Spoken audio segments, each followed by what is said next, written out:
All right, we are back. It's been a minute. How's everybody doing today? Doing good. Doing good. Full attire. Yankee fitted. Come You on, know dog. the vibes. Hey, dead ass son. You know how we rock on this side. I can't even do it. Tims too? You got some Tims No, too? no Tims. But I was gone for last week. As I posted to the page, you guys saw I was out in New York for a little bit.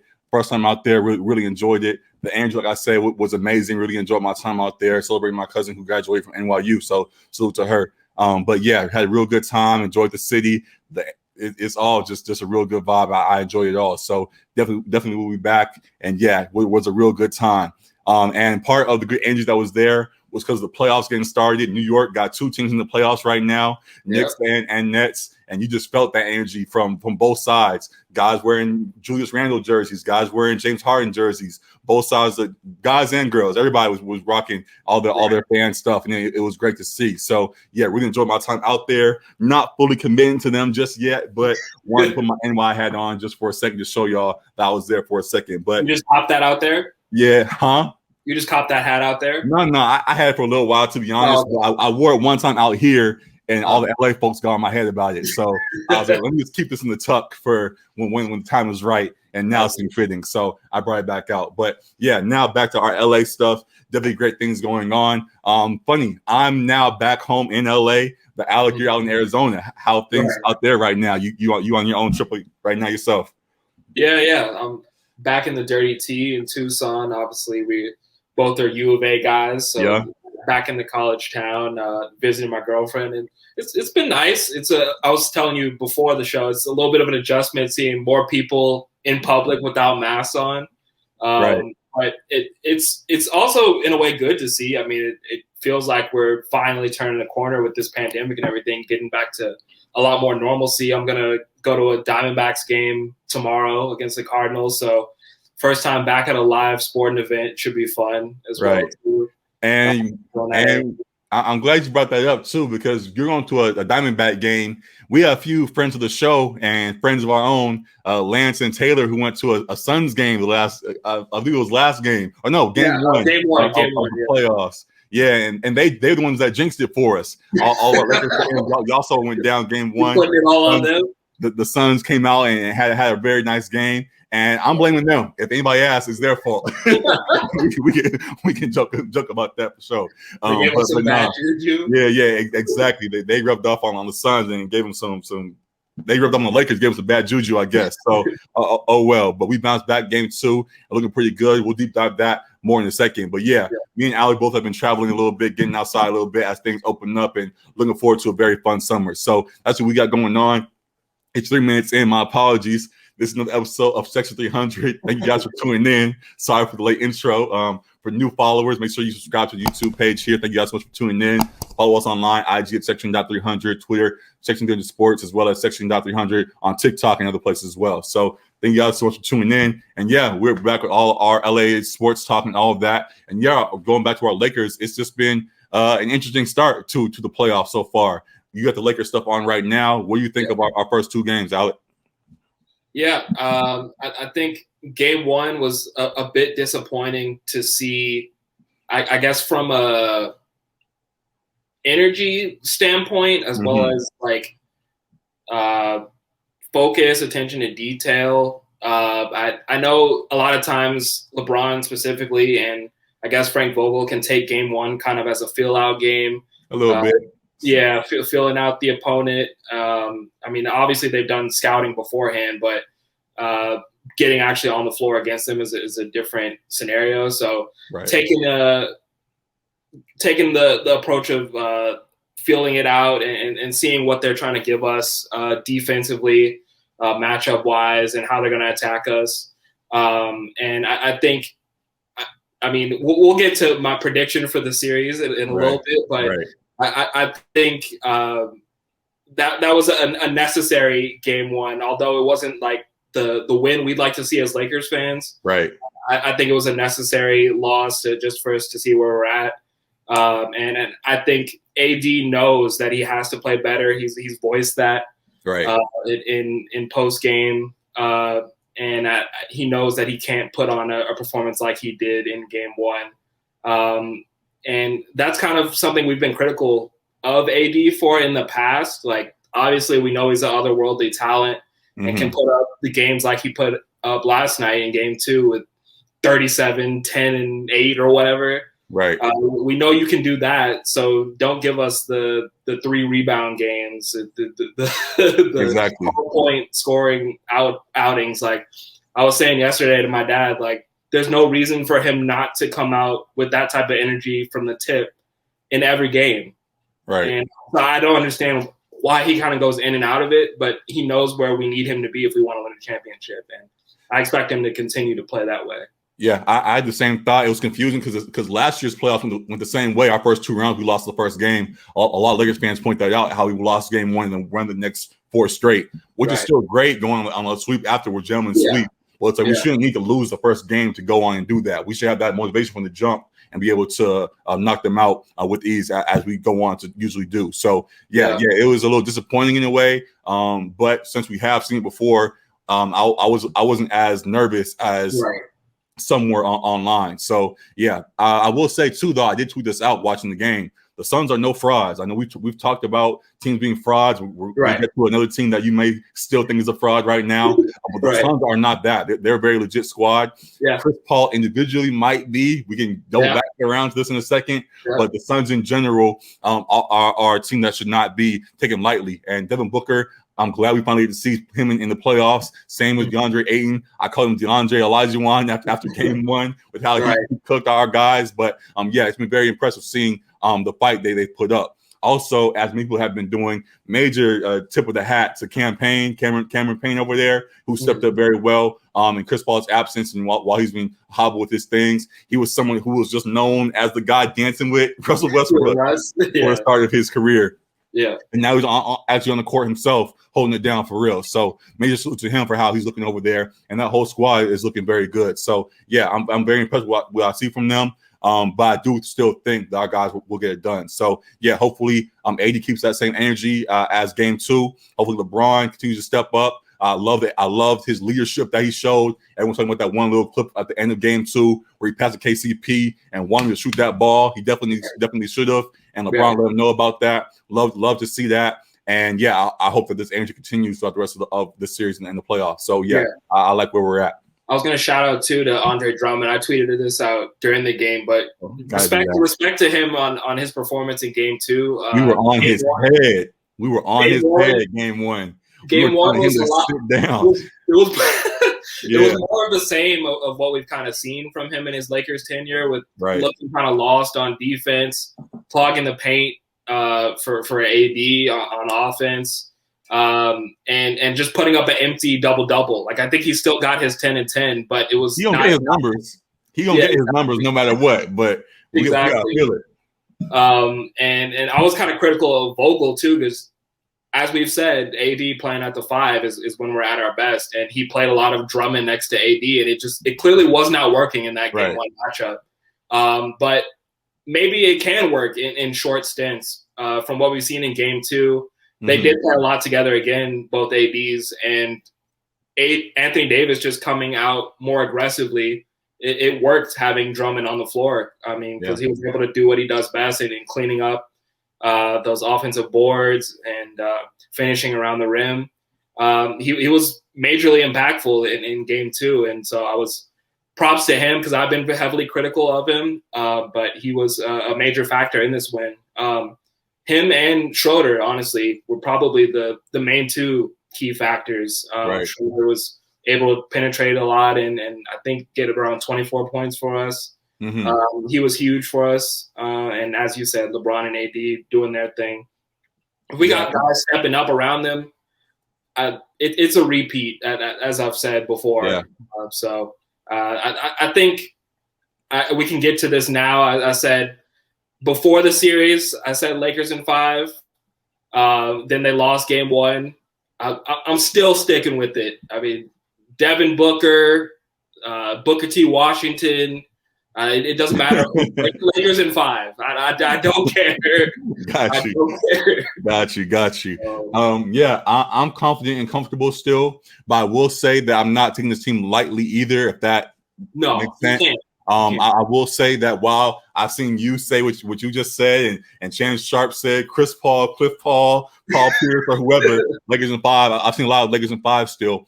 I'm going to give this Suns team some credit. And with the energy they're putting out and how hard they're fighting. And just out of love for that tandem of Devin Booker and DeAndre Ayton, regardless of if Chris Paul is healthy enough to play or not, I think they get one more. So I think it's going to be Lakers in 6. I'm going to give the Suns one more, but we're still going to get the job done in the end, which is what matters most. So salute to them for a great first playoff appearance.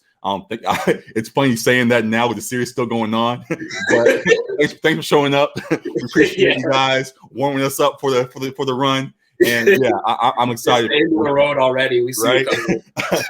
We appreciate y'all for this first series. So definitely enjoying that right now.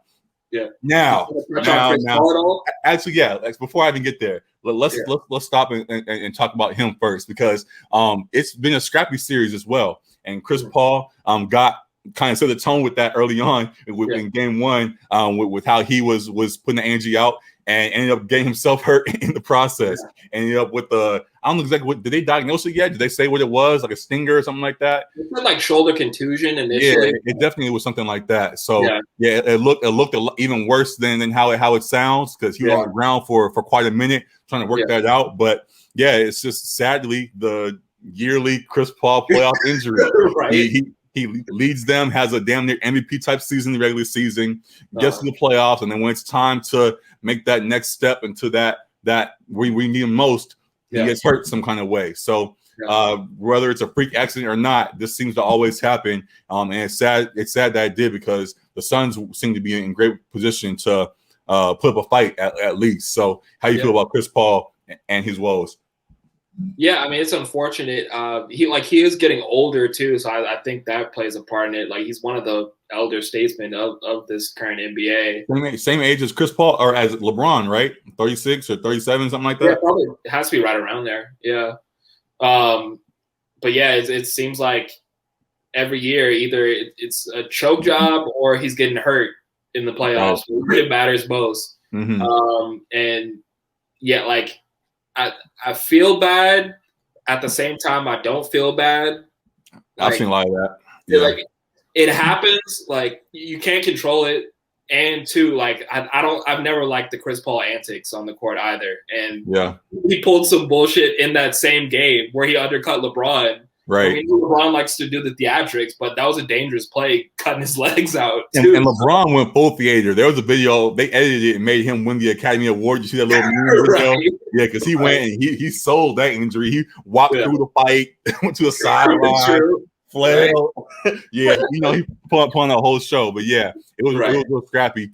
Right. Luckily, LeBron did not have the same impact as Chris Paul did. So he was able to work it out and it's back and healthy. So yeah, glad to have him back. But Chris Paul, it sucks that he keeps going through that. Yeah, I wasn't convinced that they would be able to beat the Lakers with healthy Chris Paul, but without healthy Chris Paul, that's why I'm sticking with Lakers in 5, because I really don't think they have enough to beat this Lakers team. It could have went 7 more games, honestly. It could have went 7 with Chris Paul there healthy, but with him not healthy, I think they maybe get one more, like I said. But they won't win the series. So I mean, as great as Devin Booker and Ayton are, they looked very regular in the fourth quarter when it was time to clamp up. Overall, he had good numbers, Booker, but when they were clamping up in the fourth, he was not able to score. He was complaining for the whistle, and then they gave him some cheap fouls at the end when the game was already at hand. But when that playoff defense started to turn up, it's a little different. Just a little bit, he was looking mighty regular. So it's a little different in these ones. Yeah. Right. Hey, hey, Alec. Oh well, exactly. Y'all got next year. The Lakers aren't your normal 7 seed. Not at all. If they drew pretty much anyone else, they might have been able to get through this. But I don't see it. I don't see it. They might prove me wrong, but I don't see it. There's always next year. They'll figure it out. So that's it with them. There was some off the court news, kind of, with LeBron and the Lakers as we end with them. We saw LeBron partying with Drake a couple of days before the series started. Michael B. Jordan. Yeah, Michael B. Jordan, all those guys. I think Shannon Sharp, he was there too. So everybody. I don't know if Shannon was actually probably there. not, but he made it seem like he was there. Shannon Sharp was on some other stuff. We'll get back to him later on. But yeah, he had a little party the other a couple of days before the series started.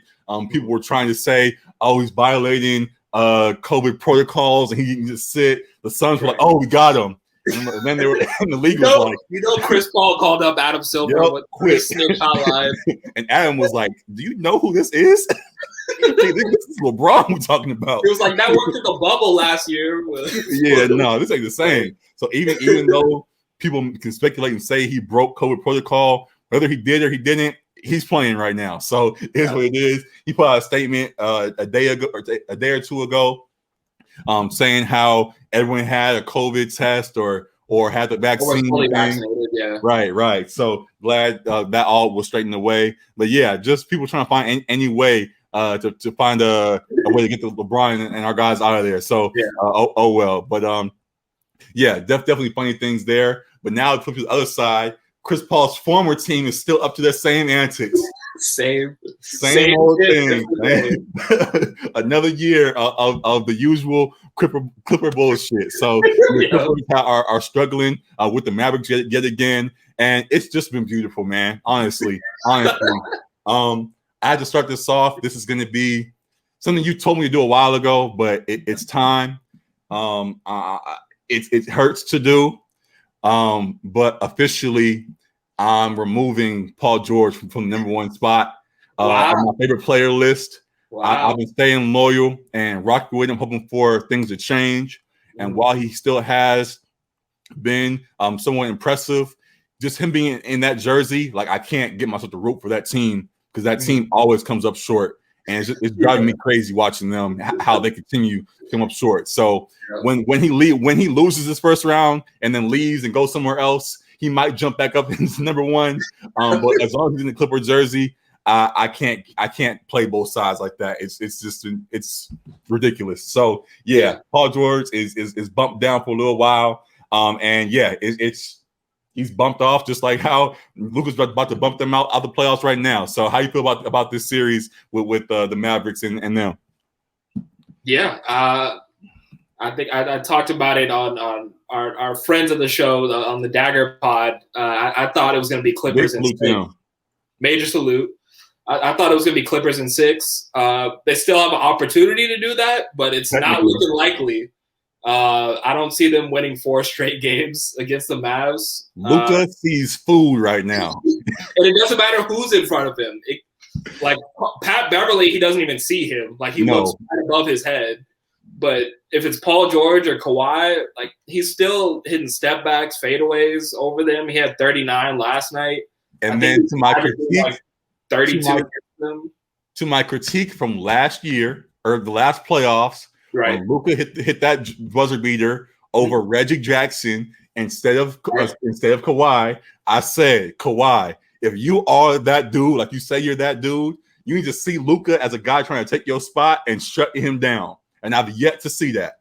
So and through your critique, it doesn't look like it matters who's in front of him. Like it sure, that's fine. He's doing that to everybody. But if Kawhi says he's that dude, hey, y'all get out the way. I'm the all-time great defender. I'm the claw. I'm in LA trying to claim the throne with as Stephen A always points out, the commercial and all the stuff he was doing. If you are the dude, the all-time great that you are, this dude is proving you wrong in a way every time you get on the court together.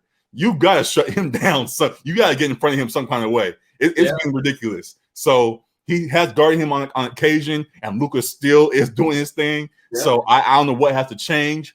But yeah, Kawhi and PG, if y'all are these all-time great potentially type guys, y'all gotta see him and be like, this guy cannot keep getting in our way. Not at 22. what are y'all doing? He's been playing professional ball since he was like 16. So right.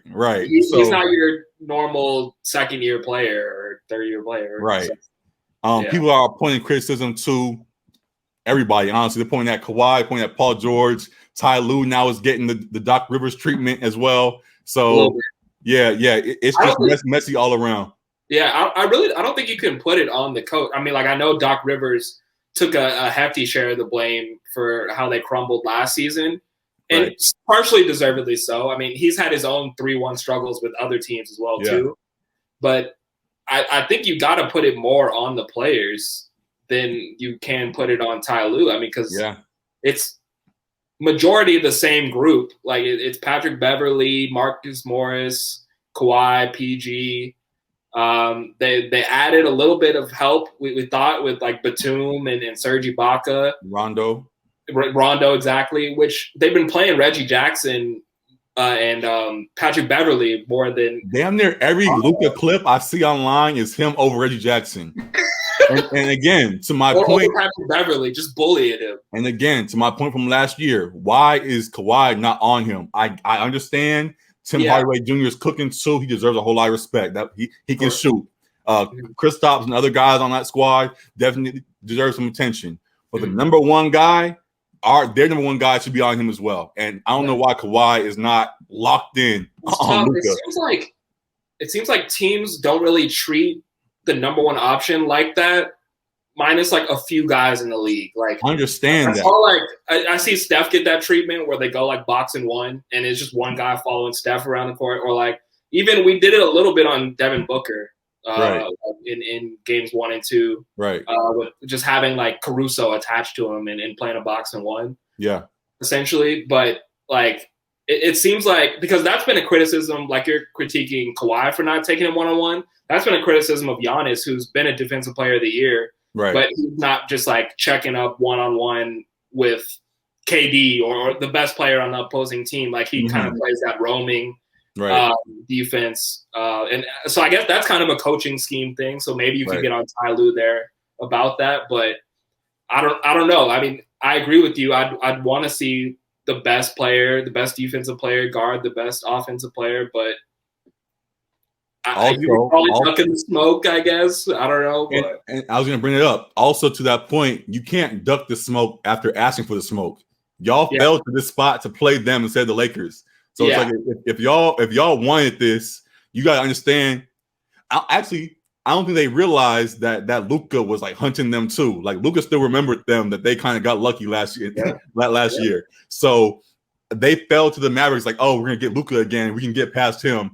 But Luka's like, nah, I want y'all too. I'm ready for it. Right. And they didn't really expect that. And now they're getting punched in the mouth. So Also, after he also beat them, what was that, by like 50 in the regular season. So and they played it off. Kawhi was out early in the season. So Luka, they've been hinting like, hey, we're not playing around with y'all. Like we see y'all as seafood. Whenever we get a chance, we trying to avenge that from last year. And last season they didn't have healthy. Like Porzingis only played one game, maybe. Right. So they got Porzingis now too. They keep looking past them, and then now Luka's not here to mess around. So Luka doesn't have the bum ankle either. He's fully healthy this time. I forgot exactly who asked it, but it was a good point that I saw online. Do you think Luka's going to let this team lose 4 of the next 5 games? I don't think so. Neither do I. I really don't think so. Light it up. Get him out of here, man. Clippers, man. Y'all are done, bro. Like, the thing is that you're going to need either PG or Kawhi to like flip an extra switch. And like Kawhi had already dropped 40 last game and they still lost. So PG was all right too. PG wasn't a scrub, but he was solid. But I think we're gonna need one of them to have like a superhuman performance, like in some of these games. This is the time, because like you said, Kawhi's already putting his 40 up. Yeah. PG, if he steps up and gives another 40 himself, gets over those playoff jitters of the last couple of years, that definitely could save them. So we shall see. But for now, I doubt it. I can definitely see it going 7. But even with that, we saw how PG and Kawhi looked in a game 7 against the Nuggets when things got tight in the 4th. So I might lean towards Luka in a game 7. So we shall see, man. We shall see. It's going to be a good one. So 2 great LA series going down right now. Loving what I'm seeing there, and plenty more going on across the league. We didn't get to talk about the whole play-in tournament, but the Warriors put up a good fight in the first game against us. I thought we were going to lose that one. Honestly, it was close, but we pulled away barely at the end. Right. And now we have the Warriors playing the Grizzlies, and the Grizzlies beat them. Young dogs. A lot of people discounted them. Were they the 10 seed or the 9 seed? They were I think the 9 seed. Yeah, either one. But everyone thought it was going to be Lakers, Warriors getting the last two spots. And the Grizzlies said, nah, we're coming for that spot. We're going to claim that, and we're going to put up a good fight ourselves. John Morant said earlier in the year he's top 5 PG, and most of NBA Twitter got in his head about it. Then he came back around and proved everybody that he might just be. So definitely impressive to see from him. And he continues to back that up by putting up great performances in these playoffs so far. They've won both games so far, right? Are they up 2-0? They've only played one. Oh, they're one. I think they played tonight, actually. Game 2 tonight. Yeah. They've won one, and very well could win game 2 tonight. Donovan Mitchell is coming back tonight. Donovan Mitchell is back, and he wants to be back game 1.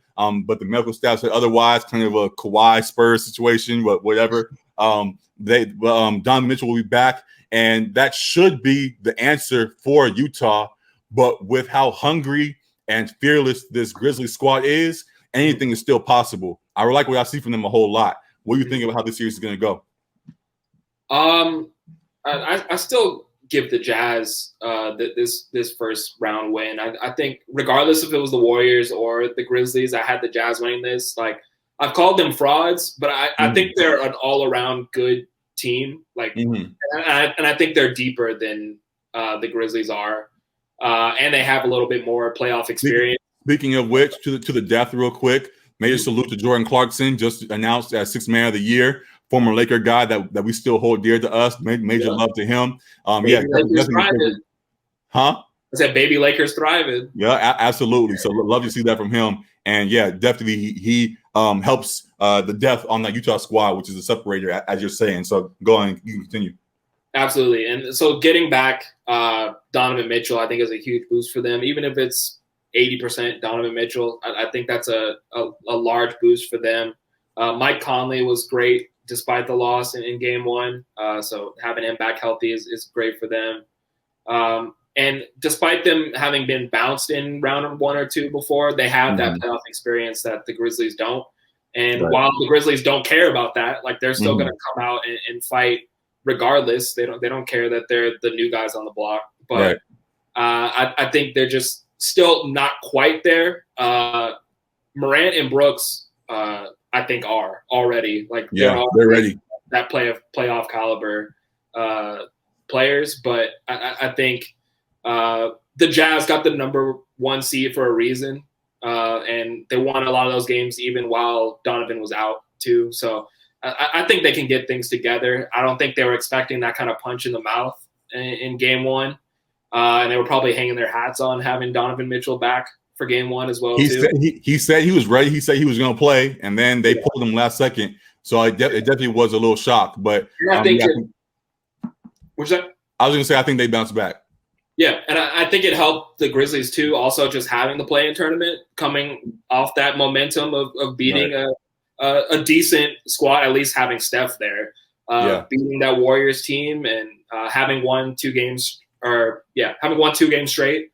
I think they were coming off that momentum and feeling confident and feeling like they're ready to take on anybody. So not really surprising, honestly, that they took that game 1. But I think the Jazz round this one out probably in 5 as well too, honestly. I have respect to the Grizzlies, but I think the Jazz were number 1 for a reason. And this is not the team that challenges them. I think that second round is when they get bounced. I'm sitting here kind of in shock because you've been saying frauds all year long. And but they're not fraudulent to lose to the 9 seed. Sure, but I was ready for you to say Jazz in 7 or Jazz in 6, something like that. I was ready for you to say something along those lines. But you say Jazz in 5, I appreciate that. And I have the same sentiment. So, I definitely think that Utah will bounce back with Donovan Mitchell back in the lineup. And it definitely was still, though, impressive to see what we got from these Grizzlies guys. Those not the same thing in any regard, or just slightly. It kind of reminded me, we saw in the NCAA tournament last year, just this last postseason, the UCLA, when they won that little play-in thing for the 12 seed or wherever that was, and then carried that on into the run that they did. Yeah. Now, at the right time. Right, exactly. So it definitely helped them go on the run that they did. Definitely give them some momentum. So that is definitely is a plus for the play-in. So also, we haven't talked since then. We talked about it already, and I think we already kind of answered the question. But we're for the play-in, correct? There was a lot of discussion about whether we should have it or not. Yeah, I'm definitely all for that. Love what I saw on both sides, and I'm glad that we got it this year. So yeah, love what I got from there. And the people that were complaining, LeBron and those guys, y'all just deal with it. All right, but now I want to bring a special guest on right now before we go on to the East things. I think it was a year ago, actually. I brought my cousin on. We talked about high school sports and college sports, and there's a whole bunch of things and how that world is changing. We're seeing a lot of it really take off right now as a lot of guys are skipping high school or going from high school to pros and moving all kinds around. Now my cousin Raphael, who was on before, is here to join us again. Let me make sure I get this on for him. There he is. Yes, sir. And glad to have him back. How you doing, Ralph? What's up, man? Y'all can see me? Yeah, we got you. Okay, cool. So we were talking about NBA playoffs before you got on, but now we're gonna bounce to you and talk about the high school things going on. Talk about how that world is changing. We're seeing a lot of high school kids even skip their senior year. I've seen from a few to go straight to the G League, or there's all these new leagues popping up for these high school level kids to get paid. How do you feel about it all? And can you explain to us a little bit more about what's going on? Yeah, well, we're seeing a lot of people wanting to take alternate routes into the pro level. People having opportunities to earn money before getting into the NBA, which I'm never against. Different routes. We saw like LaMelo Ball, who went to a pro league out overseas, even while in high school. Right. And I mean, I'm never going to be against somebody trying to get their money. I think people also need to kind of figure out which is the best route for them. Personally, I still think that the college route is the best route for getting to the NBA in terms of the opportunity to be able to show your game and best increase your draft stock. You think from a publicity standpoint? Yeah, I mean, in terms of March Madness, there's no bigger stage than March Madness. If you think about, we saw 4 guys go onto that G League team this last year. Yep. And I would say, except for Jonathan Kuminga, everybody's draft stock has dropped. Even Jalen Green. I mean, Jalen Green is going to be a top 10 pick. Yeah, I thought he was still top 2 from what I saw, but yeah, I definitely think guys may have jumped him because of the NCAA tournament and what we saw from them. So, and you even saw a tweet by Jalen Green saying that if I would have went college route, we wouldn't be having this conversation. Right. So in a sense, he kind of admitted that this route didn't help him as much as in terms from a draft stock standpoint.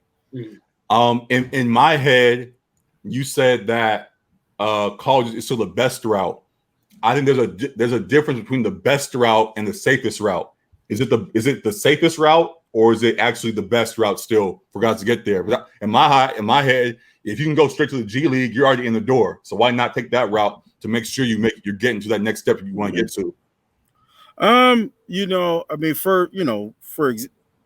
in terms of safest route, I mean, the guys who were offered the opportunity to get to the G League had NBA potential. Got it. So, but I mean, they're talking about Deshaun Nix in the second round, Isaiah Todd in the second round. You know what I'm saying? I'm willing to get, because Nix was going to go to UCLA. If he was on that team that made that run, I doubt he'd be a second round consideration. Got it. You know what I'm saying? Isaiah Todd was supposed to go to Michigan. They made a run. If he was on that Michigan team, I doubt he is being considered as a second round pick. You know what I'm saying? So, you got to think about it. Most people probably didn't watch a single G League game.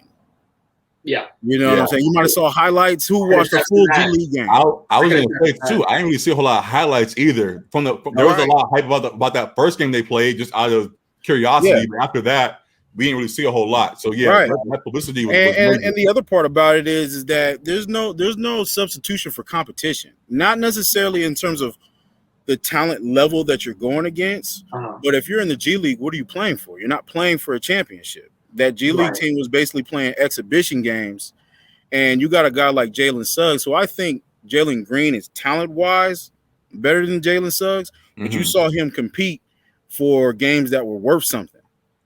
And he stepped up to that stage, which now people are like, okay, that's a competitor. There's no substitution for competition. And so, those are some of the things you got to think about when, I think there are a lot of people who try to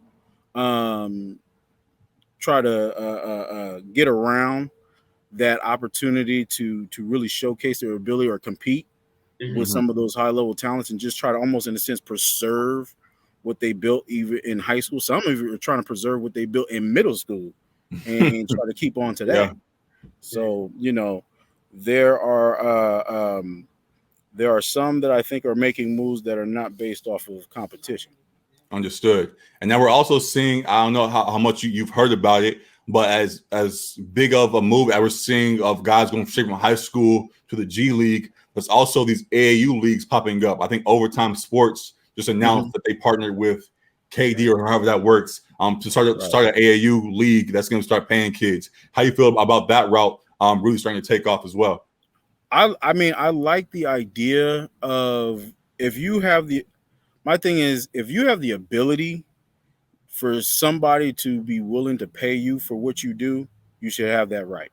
You know what I mean? Nobody argues about a child actor making money for doing movies. Right. Nobody argues about that. You know what I'm saying? So if you have a talent that somebody's willing to pay you for, all for it. Now, if you think that this is a better route to the league, we got to see that first. We got to see that first, because the thing is, though, how much is Overtime going to be on TV? How much exposure is it going to be? How often are there going to be games? Is there a championship? Because part of the game of basketball is people want to see, are you a winner? Are you a person that can step up in pressure situations? People want to see those elements. That's the difference between a player who's just decent and as opposed to a superstar. Superstars step up in those moments. We give people respect based off of the moments, not necessarily just the talent. And so, this Overtime league, I'm not going to make a specific like, oh, it's not going to work. It's just, is it going to have the production where people are, massive people are going to be able to watch it? And is there going to be that level where people are going to be able to compete? Because if it's just exhibition. Oh, it froze. It froze for you too? We lost him for a second, but I think he was talking about how if it's just exhibitions, it may not. It's the same thing as a G League, and may not get the same exposure as college or high school level play might get. So I want to see if I can let him refresh for a second and bring him back on. But yeah, as he was saying that, I went and looked at my phone and just pulled up Overtime, the page itself, and Overtime has 5 million followers online with various pages up 100,000 plus. So I think they will find a way to get exposure, regardless if it's on TV or not. They have found their way through social media to still develop a great platform. So it's going to be, I think they'll make it work. Yeah, that was kind of going to be my question / point too. I think Maples on Twitter is one of the guys who's having this type of discussion about. Salute to him. We shout him out a couple of times. Yeah, he's a good follow. One of my favorite follows probably is on NBA Twitter at least. Yeah. But he was having a similar discussion about going the college route versus the G League route. And I think one of the points he was making was that, like, we see these guys like high school mixtapes like on YouTube and everything, and that have millions of views. So like they already kind of have that exposure. Like Zion Williamson, we knew he was going to be a #1 pick. Exactly. We didn't need to see him at Duke to know that he was going to be a #1 caliber. And I never saw a full high school game with Zion either. We just saw clips. Same. Right. You just get the highlight tapes, and that's all it takes. So, and of course, like he had some doubters because I mean, there's people saying like he's playing small white kids. Like all he can do is dunk. So what's he gonna do in the league? So I guess from that standpoint, as to what Coach was saying, to just seeing the level of competition, seeing what he can do when the lights get bright. I guess the college level does afford you that opportunity for people to see you against other college level competition. Yeah. And so I could see that argument, just seeing how you do on that stage, and it puts your name in a lot of other people's eyes who wouldn't typically see it, because a lot more people tune in for March Madness yearly than even just watch college basketball normally. Like it's like at least in the US, it's an event. So exactly. Yeah. Raphael's joined us. We're going to bring him back on. Hey, you there? You good? We got you. The computer overheated on me. You good? But you're talking about overtime and the exposure or lack thereof that may be there. And as you were saying that, I pulled up overtime, their Instagram page themselves. They got 5 million followers on there with various pages that branch off of it with 100,000 as well. So I think they will find a way to get exposure. Regardless if it's on the TV side, or as you mentioned, or not. So I think they will still get that publicity one way or another. I think so. And I also question if it actually does harm their eligibility for college, because, they are accepting that name, image, and likeness compensation. So does that necessarily harm their ability to go to college? Well, I guess that circles around, because if they're now doing that and then skipping college altogether and just jumping straight to the league, it don't matter, I guess. Personally, I would, in high school, I think that would be a cool route, but I would still recommend going to college. Reason why is because you got to think about when you go to a college university, you have now added a huge network of fans. That's I mean, there are hundreds of thousands of people who graduated from the University of North Carolina. And so now you saying that I am now a member of North Carolina, you have now gained that person as a fan. True. You know what I'm saying? And so it's still a great route, because you are, there are people who are Kyrie fans because they're Duke fans, or for example, I'm a North Carolina fan, so I follow a little bit more closely people who went to the University of North Carolina. So it's, you got to understand that from a marketing standpoint, it's still very strong to go to a university, and especially if you ball out for that university, because those people are now very grateful, and they're going to be more of a fan to you, loyal and all that, and loyal to you even when you go to the NBA. And so you got to think about those aspects when when somebody is in a sense curving college. Yeah. As much as I understand that, I was just gonna say that me and Alec were talking about, as you were getting back on, just about guys like LaMelo and Zion, who may not have already kind of developed a following in high school, and regardless of where they went, they were going to have millions of people that were going to support them either way. So I think as much as I understand what you're saying, and while that loyalty could be valuable to some, I think this new era of athlete can find those followers one way or another. What I was going to ask as well, before I pass it to Alec, was just about how we could end up also seeing a lot of guys go the LaMelo route. A lot of people kind of were confused at his route and laughed at because of LeVar and the antics around it. But if eligibility comes in question, I think LaMelo had the same situation, because he had his BBB stuff going on. I don't think he even could have went to college if he wanted to, because of the brand that was being started. So going overseas kind of was necessary. So just Not saying that guys could have. So the brand didn't make him eligible. Him going to Lithuania made him eligible. Oh, okay. Because he had became a professional athlete and lost his amateur status. That's where I got mixed up. I was just thinking like if otherwise that guys may end up just going overseas for a year or whatever, just because they're already profiting while in high school. So if that's not the case, then it still is possible, I guess. But we see either way. There's a lot of routes there that are possible for these guys now. So I like how the game is expanding. And like I said, I think there is no like, oh, that way doesn't work. Guys can go different routes, but it's not meant for everybody. That's why I say that I feel that college is the best, just because if you didn't have a big following, think of like Trey Mann. Nobody even knew who Trey Mann was, but he beats it out at Florida, and now he's considered as a first-round pick. You know, we wouldn't even, you know, I mean, imagine the stature of like a Kemba Walker, who's a short dude. Right. You know, if he didn't have the run that he had at UConn, put that respect behind his name. Even Damian Lillard going off at Weber State.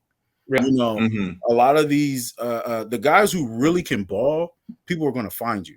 You know, and you know, the college route kind of gives you that platform is a stronger platform. Yeah. But you know, yes, like you said, guys are building their names even in high school.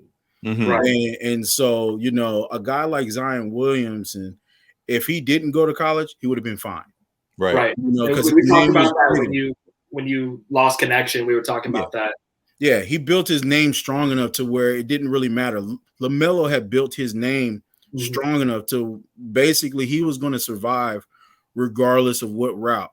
But I mean, that's what 99% of guys aren't 99.9% guys don't have that situation. Right. And even like, I mean, I take like Isaiah Todd. I like him. He's good. He's a 6'10", can shoot, mid-range, handle the ball. But we didn't see him play. Right. We didn't see him play. He was in the G League. You know what I'm saying? And not only in the G League, you might not be the focal point because you're also playing with Josh Kuminga. You're playing with Jalen Green. Yeah. You're also playing with some NBA veterans like Jared Jack and things of that nature. So just there's not enough ball to go around. Yet you think if he played for Juwan Howard at Michigan and just him being on a team that makes that tournament run, probably is now being talked about as one of those dudes in the lottery. I mean, I think he's better than Kai Jones. Yeah. You know, and so it sounds to me like kind of from what we've been talking about that it's best for your personal brand, perhaps, for you to go the college route from what you were talking about as far as the universities, alumni and all having that fan loyalty to you as a player. But as you said too, like the NBA will find the talent. So like it doesn't really matter which route you go, that they're gonna find you. Like guys get drafted every year that we might not have ever heard of as fans as well too. Right. But so they're gonna find that talent. But potentially, if you want to up your personal brand, and kind of deals you can get outside of just playing basketball, like maybe going the college route is the best way for you. But I don't think draft stock is really determined by like if you go to college or go G League route. The other side I was going to bring up too is guys are trying to put the food on the table too. Some guys they got families that they want to feed and all of that, so they taking these advantage of these offers that are presented to them. And do what they got to do to aid themselves and their family out. So when you've got these, when you're a junior in high school and they say you can skip senior year, go to G League and get $1 million deal, it's kind of hard to pass that up. Oh, for sure. Regardless of what brand might be kind of knocked a little bit in the process. So for sure. And like I said, that's why I don't hate on somebody making a business decision for themselves. You know, I just look at it also in terms of from a business standpoint that, okay, you know, if this is, we're talking about essentially like one and dones. Right. So if we're talking about somebody getting $500,000 to play in the G League, that's what those guys got this year, right. $500,000, and then they fall to the second round and lose out on $10 million. Right. True. Yeah. You know what I'm saying? Yeah. You know, I'd wait another year, and I think your family be okay for one more year. You know what I'm saying? And say like, listen, you ball out at this university, you know, and now you're a lottery pick as opposed to, you know, because I mean, yes, the G League experiment is only a year old, so we don't have a lot to go off of. But with this year, we can say nobody improved their situation by going to the G League. Nobody did. I agree with that. Okay. You know what I'm saying? So we can say nobody improved their situation playing in the G League, but we can say like those guys at Baylor, they improved their situation. Yeah. That's what I was gonna say, like Davion Mitchell, like he wouldn't be talked about as a lottery pick if we hadn't seen him. in the Yeah. tournament. Even I mean, if you look at the high school rankings, Jalen Suggs was, I think, like 8th or 9th, depending on what you were looking at in the high school. Nobody had Jalen Suggs over Jalen Green. Right. Yeah. But now it's like, Mm-hmm. you get what I'm saying? And I mean, you know, talent-wise, I don't think anybody's going to argue, but now we can say, well, Jalen Suggs a baller. He come in, he step up in games. You know what I'm saying? He hitting half-court game winners. And I mean, not just because I watched a couple of Gonzaga games. Right. He was a key focal point in their wins, and they almost went undefeated. Yep. And so you can't ignore those. That's all. Yeah, winning means a lot. Like you winning said. means something. It's not a statable thing, but people in the basketball world still recognize winning. Yeah. You know, and I think we have a lot of guys who don't want to go to college route because they realize they played a lot of that AAU style of basketball. And that get exposed at the college level. True. Yeah. That get exposed. You've seen a lot of guys who were YouTube sensations and they came to college and stunk it up. Yeah. Went up shooting inconsistent. Yeah. You know, end up bench players. Huh? Or end up as bench players. Yeah. I mean, you seen the kid quit at Duke. Yeah. He quit. He didn't opt out. He quit. Yeah. Got it. He quit, and they started winning when he left. You're right. Yeah, lots of going on there, but yeah, I hear what you're saying. There's a lot of I like how the game is expanding, the options that are now being presented to guys. So we'll see who takes advantage of it or who gets lost in the mix. It's gonna be fun to see. What I wanted to ask last, as we talk about how the game is expanding, someone this kind of on the funnier side, someone who's kind of adding themselves into it is J. Cole. J. Cole went to Africa and played for a few games. Do you see that at all? What do you think about him going over there? Smart album just coming out and everything. Smart. This man is a humanitarian and a baller at the same time with bars. Smart. Nobody was planning on watching an African League game. Now we do. Yeah. Well, we watched for 3 over now, he already left. He played 3 games and got up out of there. 5 points total, a couple rebounds and assists, and he said enough's enough. Listen, I mean I was like, where the game's at? Who's playing? Nobody really knew, but he brought some exposure. They probably paid him just play 3 games.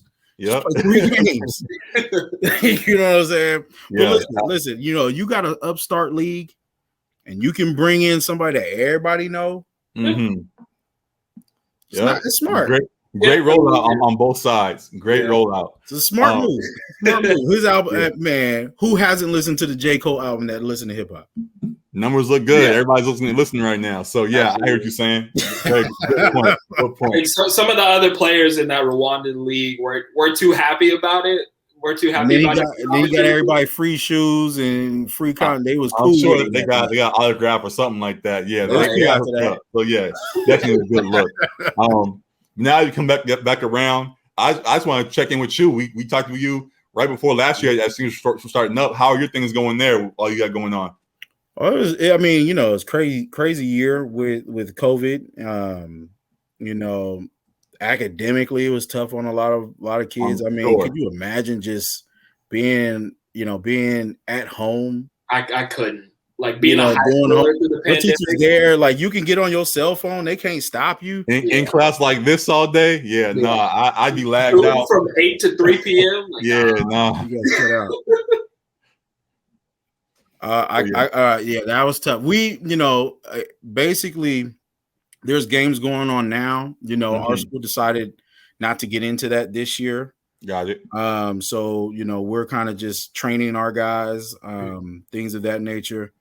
And so just getting ready for the next season, you know, we're really excited about next season. It's the first year we can go to playoffs. So, you know, being a new school out here in the Sacramento area. So, you know, it's I can't wait for basketball to be back where we got playoffs and state championships. What I'm looking forward to. You know, I mean, AAU's been happening. A lot of our guys play AAU. Of course, which is cool. You know, keep yourself in shape, working on your game. But you know, me, I'm a competitor. I like to play for something. You know, and so That's what I'm looking forward to. Yeah, definitely looking forward to that. Ignite is the name of the school, correct? It's called Fortune School. Oh, Fortune. I was thinking of the G League. My G fault. League team. Yeah, Fortune. Yeah. No, Fortune. Yes, my apologies. Fortune Early College High School. Fortune Early College High School. Yes, sir. Yes, sir. My apologies. I mixed that up. But yes, y'all doing great out there. Looking forward to how things get upstarted again. So yeah, definitely loving that. And yeah, we appreciate you for coming on and talking with us about all that. We need some info. I need a college expert, and you were the guy to turn to. So we appreciate you for real. Yeah, for sure, man. For sure. I told you the Lakers was going to win last year. Y'all didn't want to hear me. You're right. We forgot about that. We'll tip our cap to you about that. You were right. We tried to hate it a little bit, but LeBron and them got it done, and they on track to do it again this year too. So yeah, great things there. Looking forward to it. We're gonna bring you back around when the football season starts up. Raiders versus Ravens, first game of the year. I'm looking forward to it. It's gonna be a good one. Listen. We can go together. You just cannot wear no jersey. I'm wearing all my stuff. What are you talking about? I can't listen. I'm not going to a game without my stuff. You're my cousin, and I love you. Yes. And if somebody want to fight, I do not want to fight my fellow Raider brethren. Step out the way. Step out the way. I'll handle it. You good? Don't worry about do that. Listen, your mama have my behind if I sat there and watched you fight a fight and didn't do nothing. Man, Raiders football ain't good enough to fight over, so we gotta relax. Exactly. What are y'all fighting for? What are y'all fighting about? You got Garrett Carr? I'm a little worried about us in Las Vegas though, because in Oakland, die hard. Yeah, exactly. That's what I'm saying. I went to Vegas in October. And it was the week they played the Bucks. Yeah. And I was I'm sitting there, all this Tampa Bay stuff. I'm like, wait a minute. Exactly. Wait a minute. We can't allow this. That's why I'm not worried. It's going to be a bunch of Ravens fans in there. We going to own the building for a night because y'all ain't really going to show up in Vegas. It's a whole different energy. So I ain't worried. We're going to be just fine. Okay. Sorry about that. You good. But yeah, I'm saying I'm not worried. We're gonna be just fine. So yeah, we got to set that up some kind of way and link up for that game. So definitely good stuff on the way. Yes, sir. I will talk to you later. Well, yeah, we'll talk to you later, bro. Appreciate you coming on. All right. Yes, sir. So yeah, that was my cousin Raphael. He stopped by to give us our little college analysis and expertise and all the things that are going on high school level on the way up to the NBA, as we were talking about before he came. So again, definitely appreciate him and love to have him on. As I said, he'll be back again. But now as we get back, we're talking about all the Western Conference things and all the stuff going on. One series. We forgot the Denver. Don't want to go past that one. Definitely one more good series there. Denver and Portland looks like it's going to be another good one. Denver would have won this series if Jamal was there, but I think Dame is going to find a way to get the job done with him being out. Do you think they're significantly better with Jamal there? I wouldn't say significantly better, but I think that Portland has a better chance with him out. If that makes sense. Okay. So yeah, I think Dame is going to find a way to get past these guys. I know that Jokic is still putting up MVP performances, right. But yeah, not having his co-star there gives an opportunity for Dame and CJ and them to capitalize, and I think we're going to continue to see that going forward.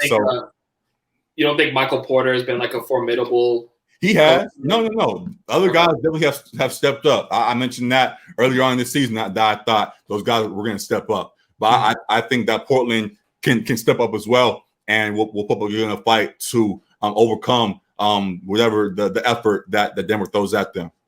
I got you. Any prediction for the series, how it rounds up? It's probably going to go 7, and if it goes 7, I'm going to trust Dame time and think he's going to close it out. And get it done, even though I think it would be in Denver. But yeah, I think Dame will get that done in 7. Yeah. Before the series, I had Denver in 7, and I think I'm gonna stick with that. Okay. I think Jokic. Yeah, he's clearly he's the one that runs the show. He's different, man. I'm not discrediting them at all. He's still different and special, however you want to describe elite, whatever word you want to use. Yeah, he's still all that. MVP this season. Looks like you froze on me. Oh, I got you back. Oh, okay, go ahead. Yeah, I think Jokic is the MVP this season. Yeah. Obviously, we talked about Embiid for a lot of the episodes this year. I think he would have got. Jokic is deserving of it, and is still putting up those insane numbers, game in, game out. Right. Actually, I haven't seen game 1 or 2 of this series. I've seen portions as well. Yeah. I haven't watched a full game of it yet, but okay. I think both teams aren't really the sharpest defensively, and I think Portland more so has been like pretty porous defensively throughout the season, and that's why I give Denver the slight edge, because I think while they're not elite defensively, I think they have guys that can step up. I think Aaron Gordon has been key for them as a role player there too. Yeah. So I think it goes 7. It can go either way, but I give the slight edge to the MVP in Jokic there. Gotcha. I'm glad we're on different sides on something. I think we had all the same picks prior to that. So yeah, we'll see how that goes. So yeah, we'll see if Dame can get the job done. If not, we might have to put him in that fraud category too, because it's been his whole career of this, honestly. So yeah, I mean the team is healthy this year, so there really isn't an excuse. Guys just gotta step up. Guys gotta step up. So we'll see. But yeah, now that's all the Western Conference things. Now we go to the East. A few good series there. One of them, we'll just breeze past real quick. The Bucks and the Heat were not the series I thought it was going to be. Yeah. Prior to this, I thought the Heat might have put up a valiant effort, and they still could. It's early, but at least so far, the Bucks have just been steamrolling them dudes, man. Yeah. That has not been the best look. So Giannis remembers what happened last year, so does the rest of that squad, and they clearly are not playing around with Jimmy and them this year. Jimmy, the Heat clearly could use some help from Oladipo had he been healthy, or they clearly should have, as we said all year, should have pulled the trigger on James Harden, but oh well. And now they're trying to figure it out. Jimmy can only do so much, Bam can only do so much, and they're trying, but it's not going too well so far. So yeah. Fuck it. I'm just gonna say I'm going sweep. I wanted to give them Heat some credit because they were the team that we saw last year that came out of nowhere and went on the run, and it's very possible that it could happen again. But to my point about Giannis, I had him as my MVP guy this year as my main pick, and though he didn't win it this year, just the thought of him really wanting to take that next step and continue to go on the tear that we've kind of seen already, and really double down on that and make the big push to the finals that we've yet to see. I think he's not going to let this Heat team get in the way yet again. So I think he's going to get them done early. So yeah, I'm going with sweep. Yeah, I guess a bit of a spoiler. I actually have Milwaukee in the finals. I have them coming out the East. So yeah, I have them winning this series. I actually had it. I like you. I thought it was going to be a very close, competitive one. So I had Milwaukee in 7. Okay. Before the series started. Seeing how the first 2 games have gone, I'm pleasantly surprised with how Milwaukee has played. Because I've always thought they've been solid. They were, I think, a little bit like maybe one piece away. Right. And I think Drew Holiday really, truly is that piece. I think he's been a major impact for them on both sides of the ball. We already knew he was an underrated defender. How scary would they be if they also had Bogdanovich had that not fallen through? Yeah. That would have been crazy. But yeah, they're already very good as is. So I understand you. Go ahead. Absolutely. I think that the upgrade from Bledsoe to Drew Holiday is significant. And I don't think it was realized how significant it was when it happened, but Drew Holiday is a much better player than Eric Bledsoe is. Yeah. And key when you need to lock up defensively. And I think he's just who Giannis needed, because he needed a point guard who could create for himself and create for others and play elite defense. It's just what Milwaukee needed. I thought it was going to be a tougher series because I thought Miami had the better matchup of we all did, man. To guard Giannis. But Giannis, as you said, sees food out there against the Heat. And I think I'm going to go with the gentleman sweep. I can't see Jimmy going down, not winning at least a game. Understood. Just with how the Miami Heat play, their culture there, I can't see them getting swept. So I can see them winning one of their home games. Mm-hmm. They're one of the better home teams as well too. And I think they have a full arena too. This season, but last season they were like the best home team in the league. Yeah, they have a full arena. My bad. Yeah. I think they have fans in the arena too. They got fans in there, I believe. So that should be a nice help to them. I think they split one of those, but I'm with you. So gentleman's sweep for me. Got you. Yeah. Oh well, man. Pat learned his lesson hopefully, and he'll pull the trigger next time and not hold on to Tyler Herro and them who got too much hype after that run last year. So well. But now if we go to other things, the other kind of series that's kind of breezing by is the Nets and the Celtics. A lot of fun stuff there, not on the court really, because the Nets are kind of handling business. Well, just the story-wise between the Nets, seeing if they're legit. Kyrie versus the Celtics, a lot of good stuff there. Also, Blake Griffin was dunking all game long. He still deserves Finesse Guy of the Year. That if there was an award for that, Blake Griffin deserves it. Didn't dunk all year long, and now is jamming everything back in Brooklyn. So love to see that. But yeah, with this series too, it's just funny how media is treating all of this. It seems like Boston doesn't like their own team. And they don't like Kyrie either. Boston media is disgusting. They're just hating on everybody. And what's cracking me up is how hard they're trying right now to not seem racist. they're trying so hard, and it makes them look worse and worse every time. Kyrie had his quote a night or two ago about the subtle things that went on in Boston, and Boston tries to respond and be like, "No, we just didn't like you," or whatever the case may be. And it just makes them seem even worse than they already did. So, yeah, it's been rough. What do you think about that situation or just a series in general? Yeah, with that situation, like I'm never really Team Kyrie, but I'm Team Kyrie here. Like it's 2021. Like it shouldn't be a tough ask to say, can we not be racist? Yeah. It can't be that difficult. Right? Like, it shouldn't be that hard. Like, please, to just be a decent human being for 2.5 hours. That's all he's asking. Please. But Boston media was talking about it. His comments turning heads and whatnot. Like it, as you said, it's like Boston sports media doesn't like its own players. Like they seek to drive them out. It's gonna be beautiful when Jason Tatum is in a Lakers jersey in a year or two. It's just gonna be beautiful. Oh man, I can't wait. I already see it. We saw the article. Like Jason Tatum should idolize Kevin Garnett and not Kobe Bryant. They put out so many trash takes and articles. Another one is Jason Tatum gonna be the next Carmelo. I'm like, is that a diss? Like that's a first ballot Hall of Famer right there. What are we talking about? Like they're so just bad. God, I don't know how those guys tolerate it. So yeah, once they push all their guys out and we get Jason in LA, it's gonna be fun just to mock them all the time about that. So looking forward to it. Do you enjoy basketball? Like, do you enjoy? They can't. There's no way they actually do. There's no way. I guess not, but. I mean, I guess I can understand them being salty right now because they've got no shot to win this series. No. We knew that beforehand.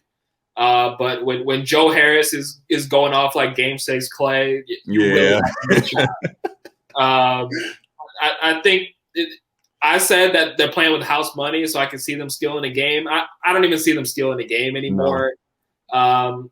I guess like the saying kind of is like the series. It's not really a series until like someone loses on their home floor. Right. So technically the Nets are taking care of business and the Celtics have an opportunity to do so as well, but they just don't have enough firepower. It's not happening. It's not realistic. Not at all. With Jaylen Brown out, it was already I didn't even think they were going to make the playoffs. Like I thought they might lose in the play-in, but hey, listen, man, went off for a 50 ball to save their season. It's going to get even worse in a minute. Brad should have took that Indiana deal. I don't know what he was thinking. Painful death. Oh, well. Oh, well. I'm going to just sit back, sip my drink, If only there was like a mercy rule. Like we see you get beat by 30 in the first 2 games. Like we don't have to finish this. Wave the white flag, man. Get it over with. So yeah, I think we both saying sweep on that one. Yeah. And then to the point you brought up earlier, while you said the Bucks are, and I gave the Bucks a lot of praise myself, I think the Nets actually are going to get the job done and get to the finals. They might lose to our guys when they get there, but I think they are going to get past all these juggernauts in the East and find their way to the finals just with how talented Kyrie, James, and KD are and how great they all look right now. I think this momentum continues. Barring any injuries, KD, stop falling. I don't know what you're doing, flopping like that. No more falling like that. If he stays upright, they're gonna go on a nice run and can get to the finals, even surpassing the Bucks and the Sixers, who we're talking about in a second. So yeah, definitely love what I'm seeing from them. And glad that they're finally all on the court together. We're waiting on that for a while. Yeah. You talked about early on, you didn't trust that Kyrie would be available to them and that things may pop up or that you just see it first. And we're seeing it now, and I'm loving what I'm seeing and glad that it's all worked out. So yeah, I think Brooklyn can get past Giannis and them, even as good as those guys look. I think KD can beat Giannis and them, even with how potent they're working right now. So good things there. That's the matchup I want to see. Yeah, definitely matchup we want to see, but it could be interfered with if the Sixers get in the way. And the Sixers are going up against the Wizards right now. The Wizards were the team that I was like a game away from saying we're going to be the sleeper squad of the playoffs, but they lost a couple of games to end the season, and now they're putting up a valiant effort in this series now. But I think the Sixers are still going to get the job done. Mm-hmm. As impressive as Joel is, and Ben Simmons is doing this thing as well, I think the biggest difference between the two is the third piece. You gonna say it? The Wizards have Rui or whoever and the guys they have there, but the Sixers have Tobias Harris. And Tobias has been very impressive. I know we mock him as NBA's J. Cole or however we want to diss him. But he looks like J. Cole. Yeah, he's a much better player though than J. Cole is in actuality. So if J. Cole was on the squad, the Wizards might actually have a better chance. But Tobias is holding it down, and I think having him as that third piece, along with Seth Curry and others, I think they will separate from these guys. And what's the record right now? Is it? It's just 1-0. 1-0. Yeah, I think it's another genuine sweep type situation where it's going to go 5 or 6. The Sixers win. So yeah, it sucks for Russ and Beal because they are looking. They're a special tandem, but the Sixers got too much firepower right now, and they're gonna get the job done in my eyes. What do you think? Yeah. They I didn't get to catch that game because I was traveling, but I saw in the highlights there was a kind of sketchy call at the end where Russ was like called out of bounds. It was like a real quick to your point. Being on the East is only trash because of the time. I didn't realize that 10 o'clock start or whatever that is. That shit is trash. Oh my god, I hated that. I'm like, bro, I want to go to sleep. Why is the game just started?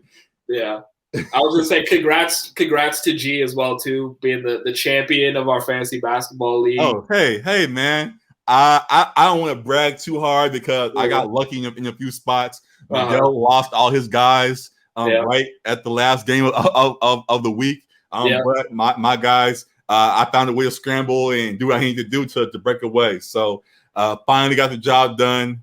I'm glad I got over that hump because I've been coming up short like Chris Paul for a few years now. Yeah, but I finally got it done. So definitely gonna cherish this moment forever.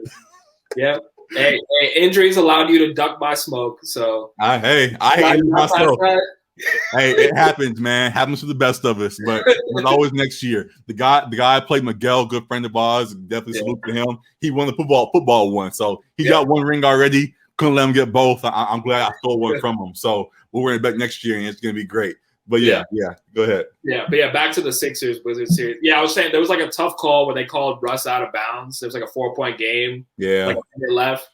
So that was tough. But I do think the Sixers are the better squad in the matchup.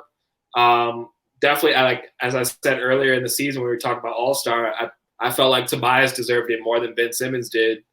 I feel like he's their second best player. While Ben is an elite defender and arguably defensive player of the year. I mean, I like him more than Gobert on that side of the ball. We've heard. Yeah, you know that. You know that loud and clear. Piece in Tobias Harris, and he showed that with how he's performed in that game 1. But I will give a little bit more respect to the Wizards. I think with Russ and Beal, I think they can take a game or two. I think I said 5 or 6. I said 5 or 6. Well, you landed on 5 though. You landed on 5. You're right. You're right. Yeah. I think I'm gonna go 6. I think they give them a tad bit of a scare. Yeah. So I think they win tonight. I think they take home court advantage from them. Yeah. And the Sixers are going to have to tighten up some things, and they probably win the next 1 or 2. But I think it goes 6. I think it goes 6. Sixers in 6. And that it presents a tough road to the finals for the Bucks, like you were saying. I think for them to get there, they have to go through the Sixers and probably the Nets. Yeah. But I still like the Bucks roster a little bit more. I like the matchup with the Nets better than anyone else. I think the Nets can get through the Sixers despite Embiid probably putting up monster numbers against the Nets. But yeah, I'm going to go with the Sixers in 6 against the Wizards. Excuse me. What's the difference between the Bucks and the Sixers to you? I mean, like I said, Drew Holiday, I think, is the key. I think Giannis is just on a mission, man. Like I think I believe that Giannis is sick of losing. He's been so close in these last couple seasons. Yeah. He's still kind of raw in his game. Like he can still get better too, I think. A whole lot. Yeah. And yeah, I just think the way he's gone out, like it was embarrassing how they lost to Miami last year. I think they lost like 3 straight games when they lost to Kawhi's Raptors too. I think he's sick of losing like in embarrassing fashion, and I think he's truly on a mission. And there's not many players like in the league that I would fear as an opponent, but Giannis is one of those few where I think he's the difference maker in those series. I don't think the Nets have anyone who can check him. I don't think the Sixers have anyone who can check him. And I think when you try to wall up, Drew Holiday is that X factor to where he can create for other guys as well too. Yeah. Middleton is going to have those games where he gives you his 30 as well. You can't really count on that night in, night out, but he is going to have those games too. So he'll get you 1 or 2 though. I hear you. Yeah. I just agree with a few spots there. I don't know if everybody fears him like that, but I hear what you're saying because I do. Like I said, I saw him on a mission as well. So we shall see. I definitely see the threat that they pose. So not in the sense that like we can't beat this guy, but how they guard him. Like they have to wall up. They need 3 guys with their eyes on him. Understood. Definitely understood. So yeah, we're gonna keep eyes on that. Definitely. Looking forward to the run that all these guys are gonna go on. And while we talk about them, there's another great series that's still going on, even beyond those other 3. That's the Knicks and the Hawks. That series is looking great right now. A lot better than people thought it was. People kind of dismissed this one because people didn't really put a threat into either of these teams. They were seen as people kind of dismissed both teams. Actually. They both were seen as up and comers, but not quite there yet. But they have MVP level guys on both squads, and they're both battling it out right now. Had a very, very fun game 1, and I'm looking forward to what comes next. Trae Young and this Hawks squad is no joke at all. I'm glad they turned it around. We talk about it every time we bring them up after that rough start. Something I pointed out again, just talking as we've said a few times, we saw them as a threat once they had that great offseason. They got all these great additions. We saw the draft picks. Like, oh, this team is coming. They're legit. Right. A rough start, and everybody wrote them off. And then then they fixed it and got right and got back rolling again. And everyone still wasn't ready to re-acknowledge what we saw earlier. So they let one bad stint throw off all the stuff that we had seen that was there prior to. So yeah, they are who we hoped they would be. And it's great to see. So love what I'm seeing from Trae. Bogdanovich is strapped in, bro. He's crazy to watch. I enjoy watching how he feeds off of Trae and how Trae helps everybody on that squad, John Collins and all the pieces that they have. So definitely a team that needs to be taken seriously. And the Knicks as well. Major salute to them. They back, and while they had a tough end of game one, those guys are not to be messed around with either. Alec Burks looks like Jesus right now somehow. Yep. Shout out to Alex. Yeah, so salute to him. RJ had a great dunk in there and had a good performance. Julius was still kind of gearing up, it seemed like, but I think he's going to go on to have a good series. I'm going to say Hawks in 6. Ooh. But as you see, it's a very hesitant Hawks in 6 because I like that Knicks squad. And just from being out in New York for a minute, I like the energy that the fans had out there, and want to give them some credit. But with Trae Young shutting them up game one, it's like how much of an impact do they really have? So I'm gonna go Hawks in 6. Yeah, it's interesting. I think I heard Shaq say it last night on Inside the NBA that great players don't have 2 bad games in a row. Right. So I don't think as bad as Julius Randle played, they still only lost by 2 points. Yep. So Julius Randle playing well and everyone else putting up a similar performance, they win that game. Yep. I think the Hawks are a very formidable opponent. I think Nate McMillan has got them playing extremely well. Trae is embracing being the villain and showing up when it matters most. I'm loving that too. I'm loving that. Yeah, it bothered me at first because people talk about the flopping and on all the things that was going on. That kind of bothers me, but we talked about it, the whole James Harden type route. But I don't know, for some reason it bothers me with James. Maybe because we see how much talent he has without doing that. Mm-hmm. But Trae, it seems he's not doing it. I don't think he can get away with it as much. I like the energy he adds with it too, though. But I like what I'm seeing from them. So yeah, definitely fun to watch. Go for it. Oh, I was just saying, go ahead. Oh yeah, I was saying I don't think you can get away with quite as much of the flopping in the playoffs as well too. So that's why I'm interested to see more of playoff Trae and how he plays in this environment. But I think it goes 7. I think it can go either way. I think these teams are a great matchup, but I'm going with the Knicks in 7. Understood. I like a little bit of the veteran presence they have there between Derrick Rose and Thibodeau and Taj Gibson as well too. I think the Hawks are still a little bit inexperienced, and I give a little bit of an edge to experience come playoff time. I give the edge as well to the defensive side. I mean, the Hawks can shoot the lights out. Yeah. We know that, and we've seen a little bit of it. But I think the Knicks can strap up better than most teams in the league. And I think that plays a major part in the closing minutes of these games in this series. Mm-hmm. And I think Julius Randle doesn't have another game as bad as he did in game 1. Yeah, I think he definitely got the jitters out this first game. So he's going to be back and out playing. I just think the Hawks will be able to combat it as well. So, I understand what you're saying. I can see it going either way. But I think Trae's here to, as you did in game 1, silence all the haters and get it done. I mean, that was a dope moment for sure. Yeah, absolutely. I'm going to go with Knicks in 7 in that series. Got you. Yeah, fun stuff all around. We'd love to hear our followers and their picks. Let us know. They do great stuff all across the league. Let us know what you think about our discussion we had with Raphael, my cousin, with all the things going on in high school to the G League and NBA routes and all of that as well. That's all the basketball side we like to address. Also with WNBA, that's up and running. Great to see. I still gotta get my Ari McDonald jersey. I keep mixing up her name in my head, but whatever. Sorry, Arizona folks and all of that. But definitely great things all around there. What else was I gonna say? Just that was it for the basketball side. And now let's go to football and kind of just fade out as it comes to a close. Not really much football stuff. Aaron Rodgers still up in the air. Julio was got cold called by Shannon Sharp on live TV. Said he wants out. I don't think he knew he was on air, but and said what he said. The trade or something seems inevitable. Ravens.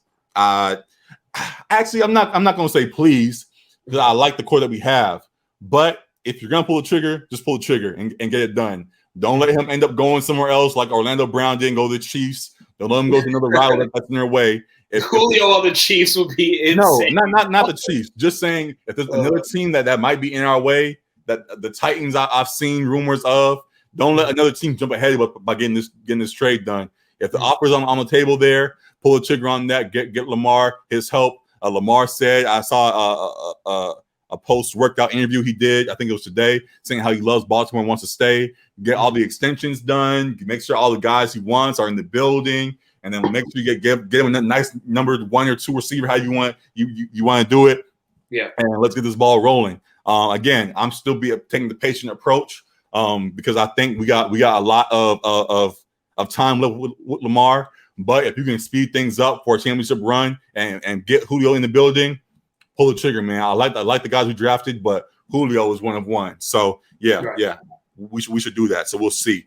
But yeah, that's really it that I can note. NFL wise, is there anything else NFL you want to bring up? No, I don't think so. That's it. NFL wise, Aaron Rodgers, Julio. Yeah, that's it there. Anything baseball wise you want to address real quick?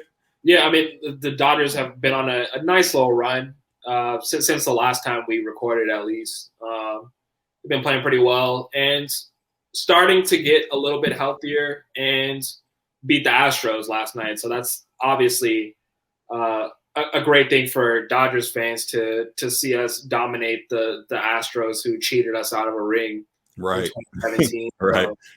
So, that's good to see. I think they're probably playing them today because I think it's a little series they have with the Astros. But yeah, the Dodgers have been looking good after a little bit of a tumultuous kind of start. Like they started off really hot and then went like 500, I guess, in the last 20 games or so, but they seem to be back on track. Corey Seager's still out for a couple more weeks, but we should get him back soon. Bellinger, I believe, I don't know if there's still a timetable. I saw him hitting home runs in minor leagues. Yeah. What do you think about Albert Pujols joining the squad? We didn't talk about that on here. Yeah. It's still so crazy to see, dude. Like, I mean, because growing up, obviously saw Albert as a St. Louis Cardinal. And then it was kind of weird to see him in an Angels uniform for these last few years, but never in my life did I expect him to be in a Dodgers uniform. So seeing him in Dodger blue is crazy to see, but it's also like still super cool. I mean, because he's a Hall of Famer. Right. He's in the twilight of his career at age 41, I believe. But as he said himself, he's still got some juice left in the tank. Yeah. Already seen him hit a home run for the Dodgers. So that's so cool to see. And I like the addition, especially because we've been dealing with injuries. I don't mind bringing in a Hall of Fame veteran to help out. So. It doesn't hurt. Yeah. If this is last year, or if he's out soon, let's send him out. Let's send him out right. Let's give him a ring on his way. So, yeah, definitely love seeing that. Just to clarify, again, I'm not the full baseball expert yet, still learning. For some reason, I thought his nickname was Big Al. Who's Big Al? Apparently, because I Googled it when you said that, because I said, no, that's not his nickname. It's the Machine. Okay, right. But apparently Big Al is one of his nicknames. I don't know who gave him that one. I saw Big Al somewhere, and I thought that was it. But you said the Machine, so I was confused. Yeah. So I don't know. But I'm still working it out. But yeah, glad to have the Machine, whoever on the roster. And yeah, I'm looking forward to the run that we go on. So that's it for now. No other little miscellaneous stuff to add on for the moment. We'll talk about that on Twitter or whatever. Yeah, that's it for right now. We're going to continue to have more guests drop in at times as we go on with the show throughout the summertime. Looking forward to more great things. Again, thank you guys so much for tuning in. We've been traveling and things. We're going to start putting more stuff on YouTube, more stuff on TikTok, more stuff on Twitter, all across our page and things. You're going to start seeing a lot more of us again very soon. So, yeah, don't miss out on any of that. Follow us on IG at Section.300. Follow us on Twitter, Section 300 Sports, Section 300 on TikTok as well. Follow me at Just Say G, as the ad says there. Follow Alec Fan 24 on Twitter. And yeah, a lot of great things on the way. YouTube subscribers, thank you for all the love you show. Podcast listeners, like, rate, subscribe, all of that for us. And yeah, we'll see you guys again very soon. We appreciate you guys for tuning in, man. We out of here. Peace. Deuces.